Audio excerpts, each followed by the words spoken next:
என் அன்பு சகோதர சகோதரிகளே, ஆண்டவராகிய இயேசு கிறிஸ்துவின் நாமத்தில் என் அன்பின் வாழ்த்துக்கள். இந்த நல்ல நாளிலும் தேவன் நமக்கு பரிபூரண நன்மை உண்டாக செய்வேன் என்று உபாகமத்தின் புஸ்தகம் 30ஆம் அதிகாரம் 9வது வசனத்தில் அவர் சொல்லியிருக்கிறார். பரிபூரணமான ஆசீர்வாதங்கள் நமக்கு தேவன் நம்மளை ஆசீர்வதிக்கும் பொழுது அது தேவனுடைய ஆசீர்வாதமாக இருக்கிறதுனால ஆனந்தத்தில் அது பரிபூரணமான ஆனந்தம், ஆசீர்வாதத்தில் பரிபூரணமான ஆசீர்வாதம். நேற்று தினத்தில் நான் சொன்னேன், நம்முடைய சமாதானத்தில் பரிபூரண சமாதானத்தை தேவன் தருவார்.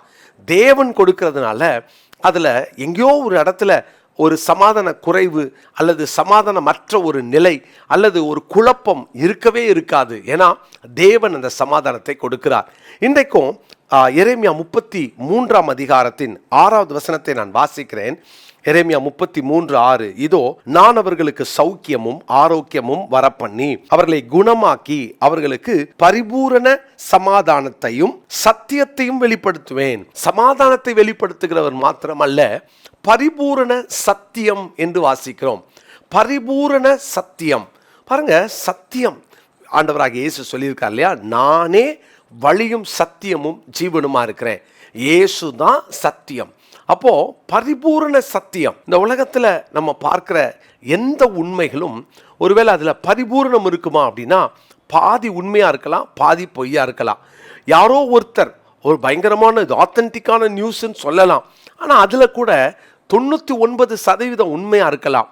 ஆனால் 1% அல்லது 0.1% கொஞ்சம் ஒரு சந்தேகத்துக்குரியதா இருக்கலாம். ஏன்னா மனுஷனிடத்திலிருந்து வருகிற அந்த சத்தியமா இருக்கிறதுனால அதுல 100% மெய்யான சத்தியத்தை எதிர்பார்க்க முடியாது. ஆனால் தேவன் நமக்கு கொடுக்கிற இந்த சத்தியம், அந்த வெளிப்படுத்துகிற சத்தியம், அது எப்படிப்பட்டதுன்னு பார்த்தீங்கன்னா பரிபூரணமான சத்தியம்.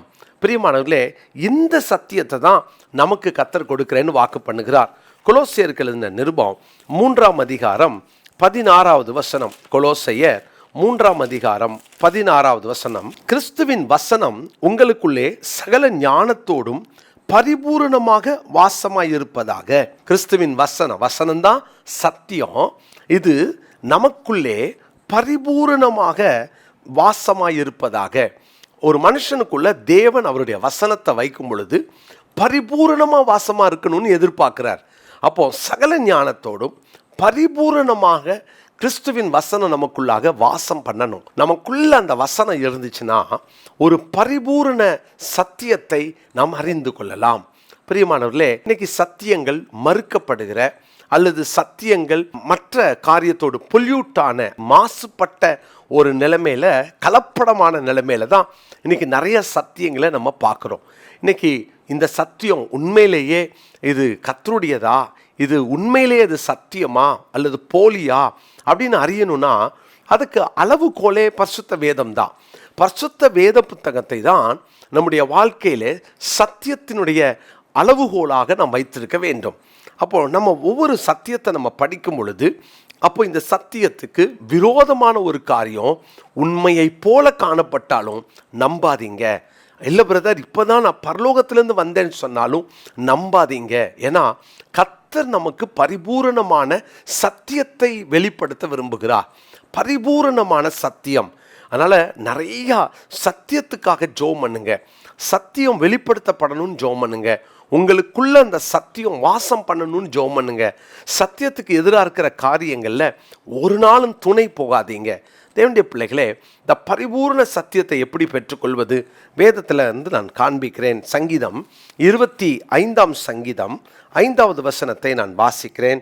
25ஆம் சங்கீதம் 5ஆம் வசனம். உம்முடைய சத்தியத்திலே என்னை நடத்தி என்னை போதித்தருளும், நீரே என் ரட்சிப்பின் தேவன், உம்மை நோக்கி நாள் முழுவதும் காத்திருக்கிறேன். சத்தியத்தில் நடத்துவார். ஸோ சத்தியத்தில் நடக்கிற வாழ்க்கை வேணும். ஒவ்வொரு நாளும் நான் நடக்கிற அடியெடுத்து வைக்கிற ஒவ்வொரு அடியும் சத்தியத்திலே அடியெடுத்து வைப்பதாக மாறட்டும். இன்னைக்கு நமக்குள்ள அந்த தெளிவு இருக்கிறதா? சத்தியத்தில் அடியெடுத்து வைக்கிற அந்த அனுபவம் நமக்கு இருக்கிறதா? ஒவ்வொரு நாளும் சத்தியத்தில் அடியெடுத்து வையுங்கள். சத்தியத்தில் நடந்து கொள்ளுங்கள்.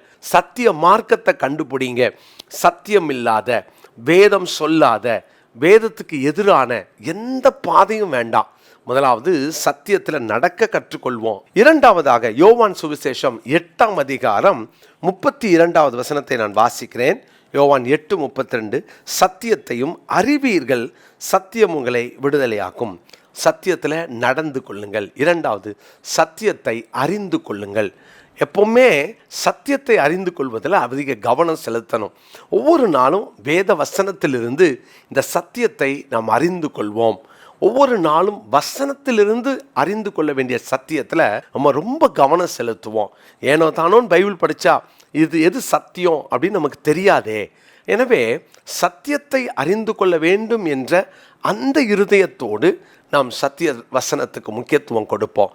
சத்தியத்தில் நடப்போம்.